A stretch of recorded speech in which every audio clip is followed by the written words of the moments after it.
the mysterious Al Brown, number 17 on the Rejuvenation Olympics leaderboard.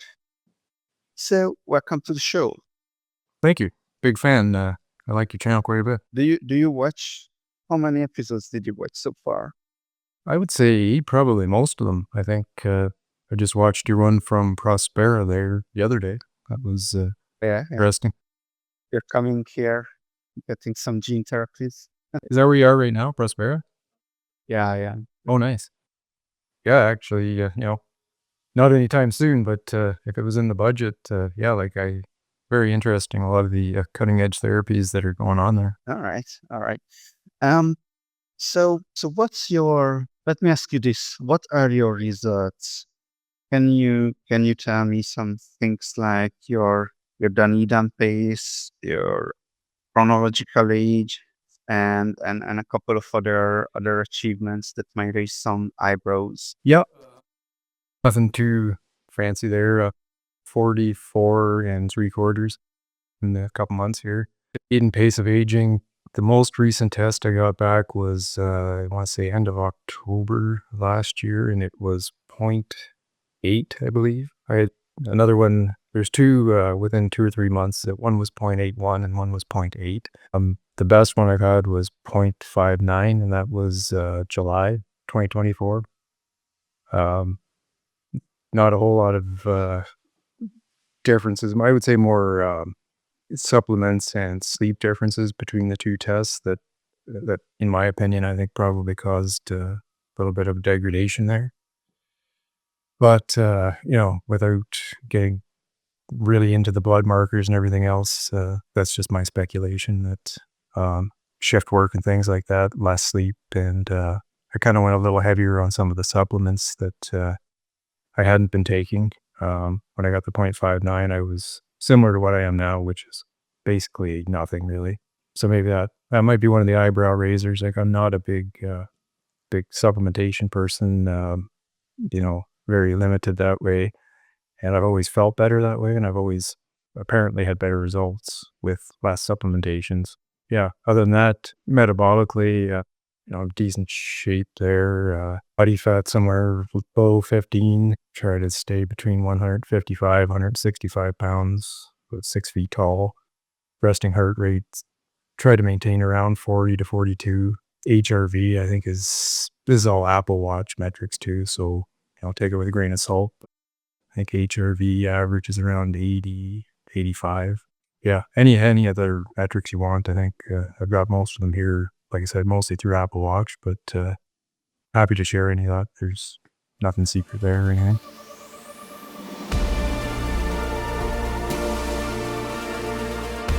Well, these are pretty good metrics, right? The resting heart rate 40, 45. Mine is around 50, and even that's considered to be pretty good. So Yeah, that's really good. Fire is pretty good. Let's focus on the Dunedin pace a little bit. So you said shift work. Did I hear it right? Yeah, not consistent shift work. I mean, I have for the last 20 years, I've been on and off of shift, my rotating days and nights, days and afternoons, things like that. Typically nowadays, I would say 8 to 9 months out of the year, I'm on a fairly steady days schedule. But from time to time, just due to the nature of the work, sometimes we'll get put on shift for a period of days or weeks, which is pretty hard on the circadian rhythms. And you definitely notice a lot of physical and psychological differences when you're back and forth like that. How does your day look like when you're on shift, right? So what I see here is that you're getting really good results when you're doing one kind of shift, and you're getting uh, well, still good results, but not not 0.5, right? When you're doing the other kind of shift. So what's the difference there? Tell us your day.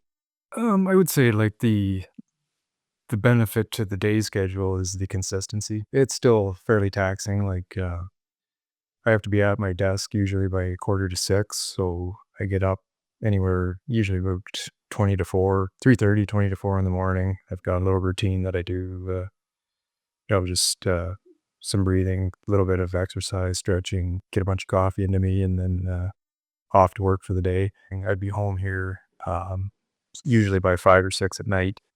And then, I try to consistently get to bed with, you know, the actual time I fall asleep is always different, but I try to aim for between 9 and 10 o'clock, which gives me 5 or 6 hours usually, which I know is not as good as it could be or ideal, but it seems to, for me anyway, it seems to be enough. Uh, Shift when I'm actually working nights, if we're going back and forth. Typically, I would start about 6 in the evening and then work till 6 in the morning. By the time I get home, it's usually 7:38. Jump into bed. I've never been able to get more than say 4 or 5 hours at the absolute maximum when I'm flopping back and forth like that. So, like, never ever am I sleeping past noon. So I'd be up even if I go to bed at 9. I'll be up by noon and then start the day all over again. And the benefit to that is I find there's more time during the day to get things done. You can get a workout in. You can, if you have errands or things like that to do, there's a huge benefit to having free time during the day. But it's definitely a trade off. You're trading sleep and time with the family for not that it's a choice necessarily, but that's just usually the way it goes. You see, that's so interesting. I think you're the first person who's talking about not having optimal sleep, and yet where you are. Interesting. Okay. Let's zero into your sleep a bit more. What are you doing to still trying to get your sleep going from bed to worse? Like to my best of my ability, I try to keep the like bedtime consistency, um, you know, within an hour or so every night.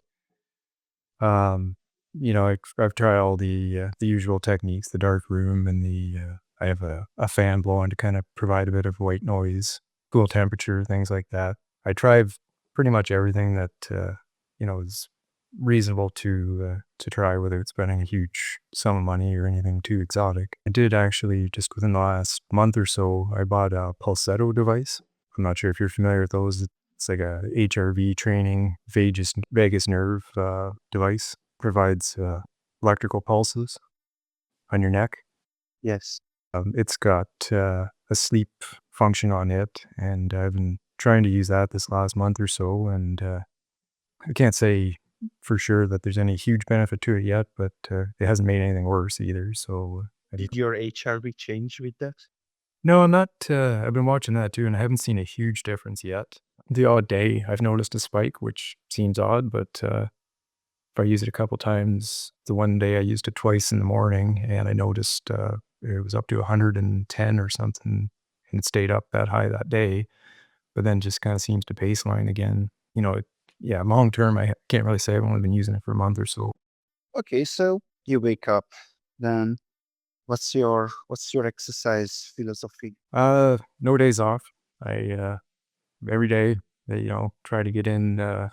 My bare minimum baseline is 5 kilometers running or the equivalent thereof. If I can't get outside, I'm in Canada and it's today, for example, temperature wise, it isn't too bad. It's only -6 or 8.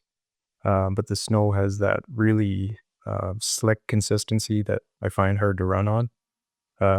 So I put a few kilometers on the treadmill instead today.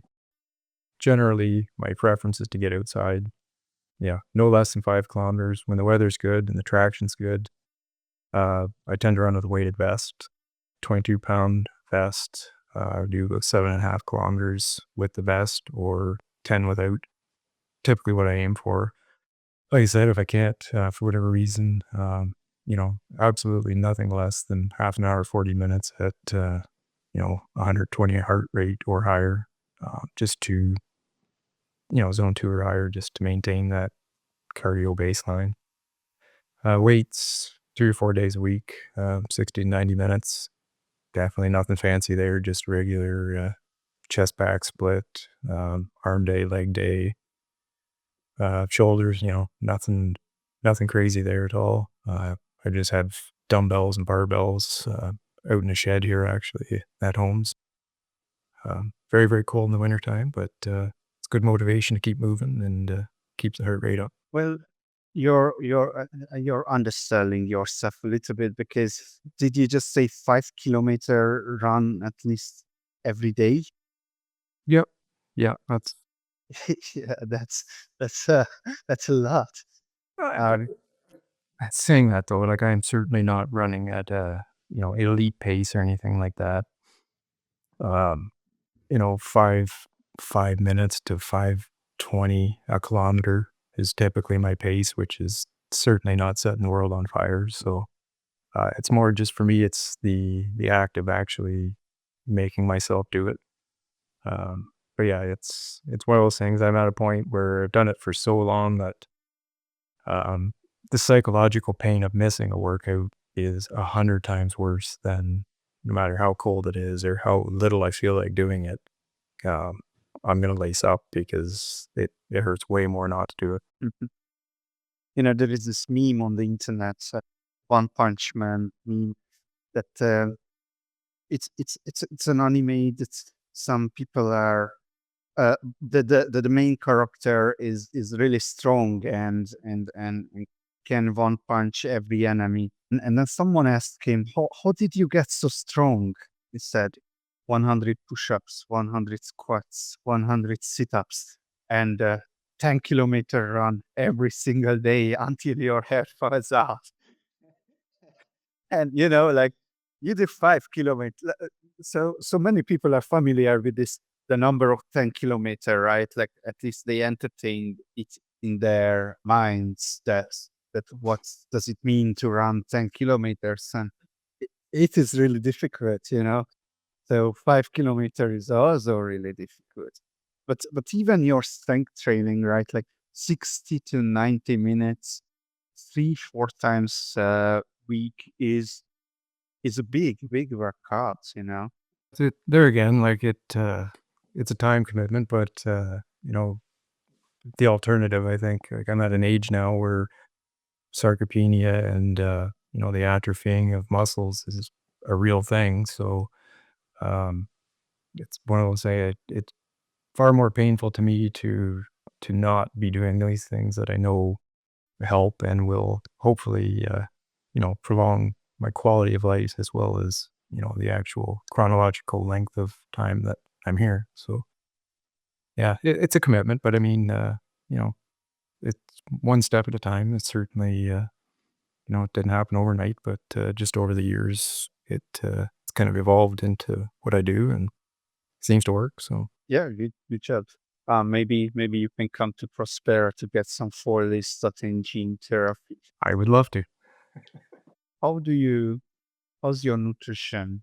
It's funny, you get a lot of the people talking about blueprint and different fairly structured diets and things like that.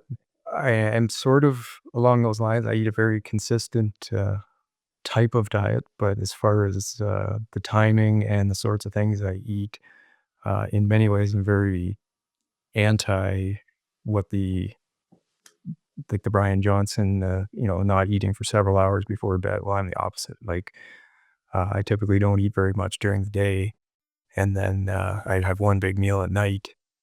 Um, I loosely count the calories and macros, but more to ensure that I'm getting enough protein as opposed to, like I certainly don't worry too much about calorie restriction or anything like that. Um, I believe, given I think Dave Pasco was the one that kind of said he's not intentionally calorie restricting himself, but given the amount of daily activity and exercise and things like that, um, probably you are calorie restricted. Just that balance of net calories in versus out. You might just be slightly restricted enough that I don't concern myself too much with gaining extra weight or anything like that. It just seems to be with the one meal a day thing.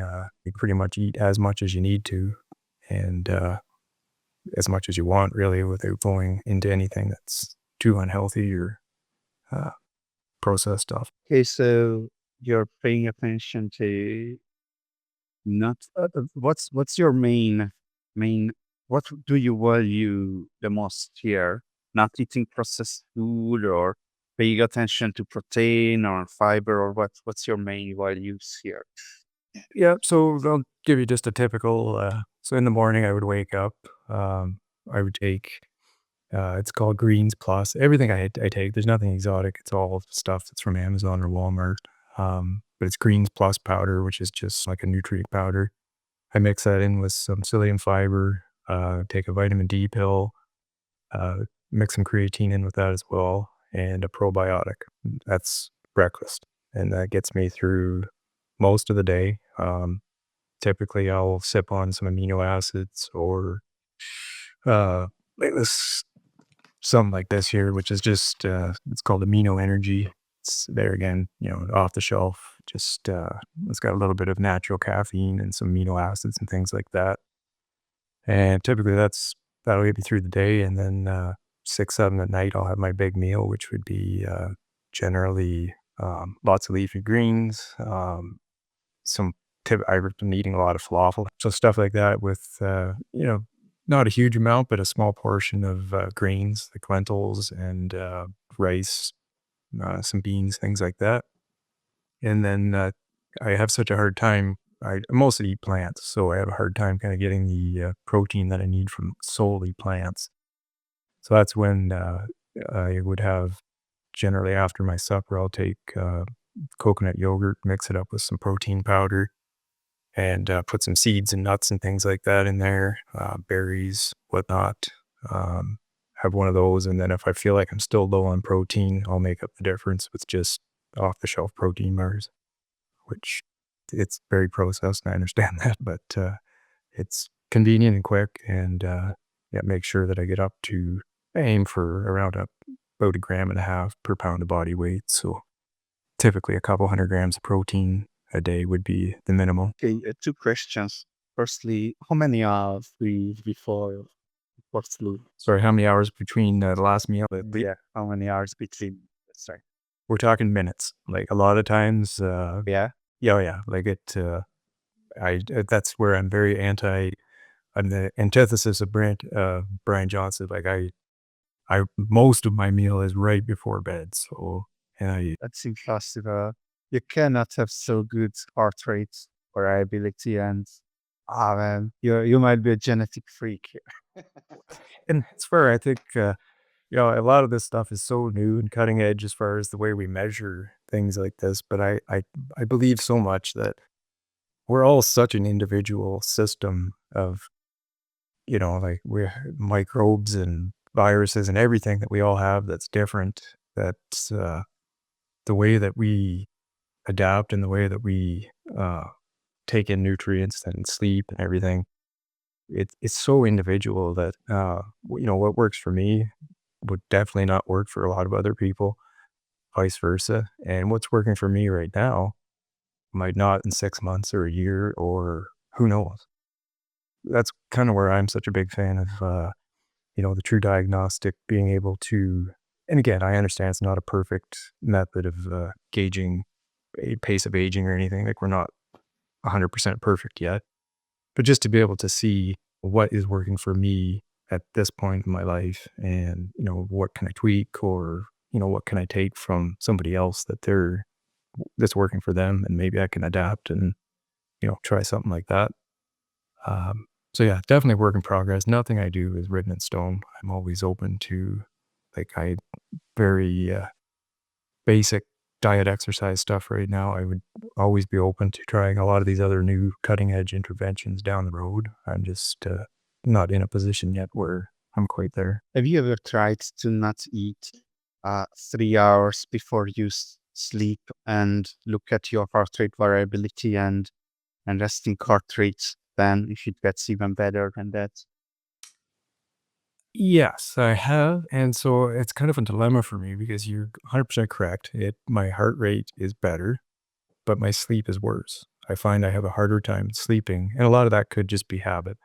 I'm used to going to bed when I'm full and satiated and not, you get so used to that over the years that it probably would take some time to come around to going to bed a little hungrier. But the few times that I have gone that route, I have found that I have slept more fitfully and not got as much deep sleep. So, for me anyway, and again, like I would never encourage anybody else to. I think the science says that it's probably better for you to have a good sized gap between your last meal and your bedtime. Um, but again, like I just it works for me. So what I'm doing for now, if down the road again, I might change it, and it might work better. But yeah, you're 100% right on the heart rate. Going to bed after a meal, I find I'm probably in the 46 to 50 range. Whereas if I go to bed having not eaten a meal in the last few hours, it'd probably be in the very low 40s. Per night, I quite often dip down into the 36, 37, 38. That seems to be whether or not I eat. That's great. That's great. There was this idea in older bodybuilding community that you might wanna set your alarm to the middle of the night to wake up and eat, then go back to sleep. So you even keep your body in an anabolic state even when you're eating. So I do that. Like I actually do that. You do. Wake up wake up at midnight and drink some water, and if I'm hungry, I'll have a protein bar. Go back to bed. I'm definitely not afraid of eating in the middle of the night or before bed. It just so used to doing it now that I don't know. This seems to work. You said that you're mostly eating non-meat stuff, but what does that mean? Like, and why, right? Like, is it like an ethical concern, or you're trying to not eat meat for health concern? Yeah, honestly, again, it's one of those things. I'm not married to the idea of never eating meat. I just and it's not so much an ethical thing for me. I just it's something I started back in I think it was about 20 towards the end of 2019. Just happened to be doing some reading and read a few studies and things. I don't know, you might have seen it. There's a documentary that's 2019 came out called The Game Changers. And it was just about the kind of back and forth studying athletes and people that were eating meat as opposed to plant based. And I was quite intrigued just with the some of the metrics that the plant based people were getting. I up to that point, I always thought that a diet heavy in protein and meat was essential. So I tried going the other way there for a little while, and I never went back. I haven't had meat, eggs, fish, or anything like that for be almost 5 years now, I guess. And since 2019, so yeah, over 5 years. But I do supplement with whey protein just because whey and milk protein, just because it's so much easier to get those amino acids that you're not getting from plants. I am just lazy. Like it's so much easier to mix whey protein into something and know that I'm getting a proper profile as opposed to, and it's totally possible to do it from plants. It's just a little more thought needs to go into it, a little more planning, and like I said, I'm pretty lazy when it comes to things like that. I just have my set. I know if I need to boost some protein, it's a pretty easy thing just to dump some whey in something and get an extra 25 to 40 grams. Okay, okay. So, what about your supplements? You said you're not supplementing much, which is always a great opportunity to ask for your entire supplement stuff. Yeah, you heard the whole thing there. It's the creatine, probiotic, and vitamin D. I think it's a 2,000 international unit. Yeah. Vitamin D pill, How much creatine? 5 grams monohydrate, and yeah, just the greens powder, which is it's huge profile on the back of all the different vegetables and things that are ground up in that. But yeah, as far as at various times, so I would say I was up to maybe 20, 25 different supplements a day, pill form mostly, some powders, but the usual ones, the ones that, you look at Dave Pasco's website or some of those guys, a lot of the very common one like trimethylglycine, alpha ketoglutarate, extra magnesium, calcium, all the same, all the similar type things. It's just I tried doing that for a while, and I've done it without, and I don't I don't notice a big difference when I'm doing it, and I feel just as good without. So I until I get some metric that I feel is, could be helped with some particular specific supplementation, this I'm trying to get away from the whole shotgun approach of taking everything and hoping that everything works. I would rather take nothing and slowly reintegrate what I really think I need as opposed to kind of just guessing. Okay, okay. That's that's wise. All right, so we went through the basics. Now let's move on to the crazy things. Anything crazy that you're doing? No, and that's if as I think you alluded to, like I'm fairly private. Like I'm not on social media. I'm not on anything like that. I've always thought that the time that I could be spending on social media or anything is better spent doing what I'm doing, which is, I don't tell anybody, I don't talk about this stuff. I just do it. It's what I do. And it's worked very well for me to do that. And I don't have any real crazy things. You know, some of the more what might be considered unpleasant or, I don't use hot water. So kind of, I only ever have cold showers, infrared sauna every single day. Um, but beyond that, and like the no meat thing, like there's nothing that is really, any crazy supplement. There's nothing too wild about anything that I do. It's all standard things that I would say the hardest part about getting into that is just the commitment part of the consistency. Like just, not falling temptation to cheat days and cheat meals. And, it's, I think a few of your other guests have mentioned it's somewhat ostracizing in some ways when, you go to eat and you're not tying into a big rack of ribs like everybody else or at parties if you're not drinking and things like that. Um, but yeah, like I would say 90% of what I do is just very standard, basic consistency. I would say is probably the key to more than any one thing. And where do you do this very standard basic consistency? So what's your environment looks like? It works for me. It's certainly not state of the art or cutting edge, but I've got a shed outside that I've got my gym equipment in. Um, There's also a treadmill here in the house. A few of the other family members like to walk and run on it, so it sees a fair bit of use. I do have a sauna here, just a small, very, very small. It's called a two-person, but I can touch both sides of it with my elbows. It's very small. Infrared sauna. It's here in the house. What else? Yeah, that's about it. Like, there's nothing.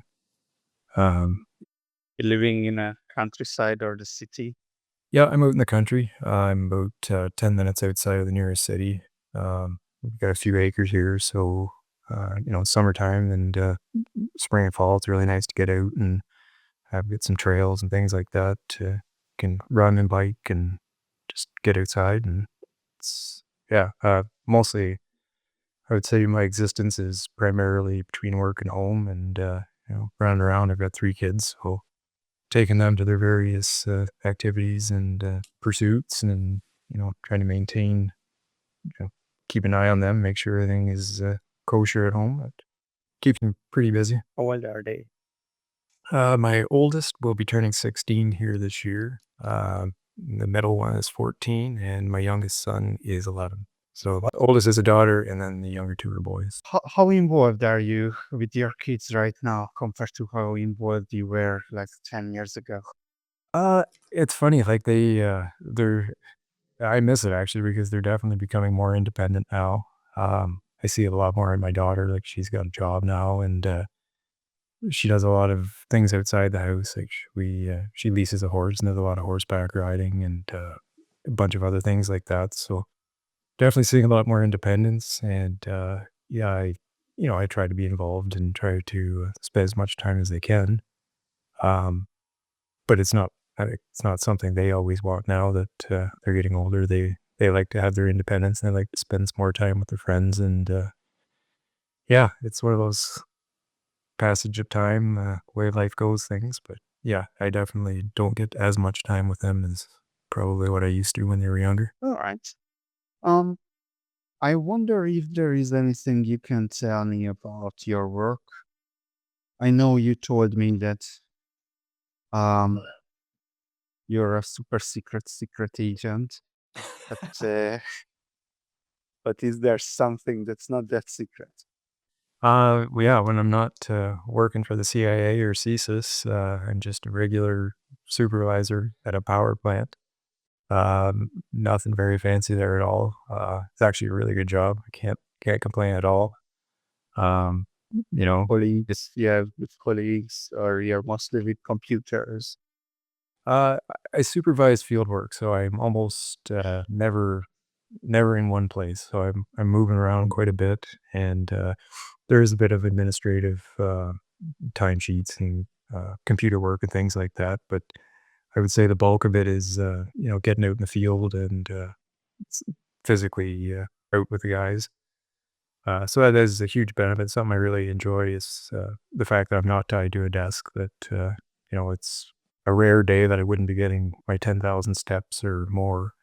Um, just hiking around and just going from job to job and things like that. Yeah, And on top of that, the 5 kilometer run.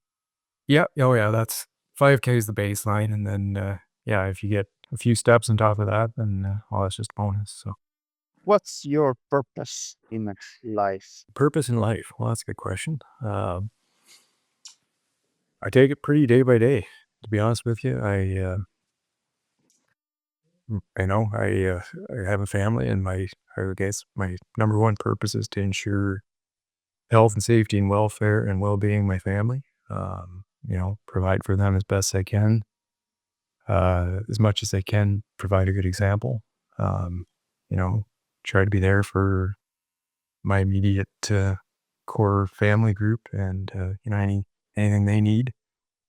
Beyond that, just day to day, try to be as conscientious as I can, and put good energy out there. That I'm big believer in positive feedback loops, and it's the small things and the tiny little I don't want to say niceties, just taking the time and just to show a bit of empathy and compassion. You never know what people are going through, and it's the smallest of things that sometimes make the biggest of differences to other people. Purposefully, I try to be a good person and just send out good energy and be there for people if they need anything. And I'm beyond blessed. I couldn't be more grateful than for all of the opportunities and everything that been given in life. I've almost had it too easy. Like, it's just life has been very, very good to me, and any way that I could ever repay that. You sort of got me into doing this by suggesting, or maybe it was somebody in the comments, that if anything that I'm doing, somebody could benefit from that, then I would try to help them, because this whole field right now, I feel, is sort of so many good people that are just trying to help each other and learn from each other. And as much as I like privacy and whatnot, if anybody can glean any small thing from anything I'm doing and it helps them, then I'd like to do that and be involved in this. Like I said, it's such a fascinating field of study to me that I you are you'll enjoy it too. But it's a very niche thing. I feel like a bit of a nerd a lot of the times when trying to talk to somebody else and the eyes kind of glaze over, and they want to get back to their beer or whatever. Which is why I very much enjoy your channel and things like this, where it's very centric and focused on all of these things that we all enjoy. Appreciate you. I really do enjoy your channel, and I really hope it takes off, and hope you do well with it. Mhm. Well, thank you. Let me go back to your life a little bit more, instead of praising of my channel. So has your life been so smooth sailing like all along, or did you have some more serious difficult periods as well? Um, I guess maybe part of the and I don't wanna trivialize anything, but compared to a lot of other people that have struggled a lot more, I think I've had it pretty easy. Um, it's not to say that it's always been perfect. I mean, growing up, had my folks divorced when I was in my teens, and I kind of fell off the rails maybe a little bit when I had some attendance issues in high school, and sort of fell into just a lot of partying and things like that, and maybe got away from the good pursuits at various times. And like I said, I'm about 155, 165 pounds now. I think when I was not looking after myself, I think maybe the worst shape I was in was about 240 pounds, mostly fat. Like I just was not in very good shape, and smoking a pack a day for probably 20 years, drinking, just things like that, that you just sort of fall into those bad habits and traps. And it's certainly nobody's fault except my own. Um, but at some point in time, you kind of have to evaluate where you're at and where you're going. And yeah, I would say it was probably around the time my third child, my youngest son, was born. Completely quit smoking and drinking and all the uh, extracurricular pursuits and bad eating and things like that. Yeah, if you broke the last 10 or 11 years, I think, is slowly and consistently sort of moved back to feeling better and more natural, hopefully more longevity and more health span and things like that. When your youngest son was born, that's when you changed the trajectory of your life to a healthier one. Yeah, I think, and it wasn't any one thing. It was just, I remember at that point in time, it was just around Christmas time, and you go to a lot of Christmas parties, and there's drinking and whatnot. And I just remember feeling lousy on as Boxing Day or right after Christmas, and just all the bad food and the drinking and smoking cigarettes and all those things. And I think I might have eaten out a cold or something at the time, and just you stack up slowly all of those you know misbehaviors and all the, the things you can't control either, like the viruses. And it just, yeah, I remember at that particular time kind of having a come to Jesus moment where this is just not the way I want to feel anymore. And if it takes me 20 years to ditch some of these habits, well, that's what it takes. But I kind of made that commitment to myself, and you know, And here you are. yeah, it hasn't been perfect. I mean, everybody sweeps up, and you have bad days, but it's the consistency. And yeah, if you have kind of a goal and a bit of a strategy, then it seems to, in the long run, if you stay resilient, seems to work out. What's one thing that many people that you strongly believe to be the case, but very few people agree with you on? That is such a good question, and I've heard you ask it to others, and I don't have a great answer for you. I would say, contrary to a lot of the people in this particular space, um, I would say the lack of my supplementation and the lack of rigidity, maybe. Like I'm very, very fluid and flexible when it comes to. I'm not married to any one opinion or anything like that. Like if a study came out tomorrow that told me that whey protein was the worst thing in the world for you, well then I would evaluate that and go from there. But I mean, yeah, I don't have any beliefs that I am so embedded in that I wouldn't change. Like I don't know. The most contrary thing I think I probably do is my eating schedule, as you know, is very not consistent with what seems to be everybody agrees on. Like that would probably be the most contrary thing that I do. You know what? I think I finally figured out your secret. Your secret to a great Dunedin pace and longevity is that you're not on social media. You know what? Like uh, a lot of the people I really admire and respect are like your David Goggins types and like Cameron Haynes and lots of others like that. That just I'm not against social media, but you got to go out and lace up and put in the miles before you talk about it. Like there's no if, ands, or buts. Put in the work, and then you can go and do all those things. But yeah, I would say maybe that is as much as we're kind of joking. The time that I'm not spending on Twitter and I don't even know all the various social media things now, but it's definitely it frees up a lot of time. Like if you're not, I watch my kids and they get it's a very addicting algorithm like the TikToks and the things like that. And I'm quite grateful that I haven't yet anyway fallen into that trap where I'm glued to my phone all the time and I'm not a big I don't care what people think, so it's beneficial, I think, to kinda have a bit of quiet time like that. Um, is there anything that you would advertise? I assume since you're not on social media and you have a stable job, you don't have that many things to point people to, but maybe you have some cause or something that you feel strongly about that you would like to point people towards. I don't have anything like that. I mean, I'm so interested in, to me, it's fairly new, this whole, biohacking longevity space.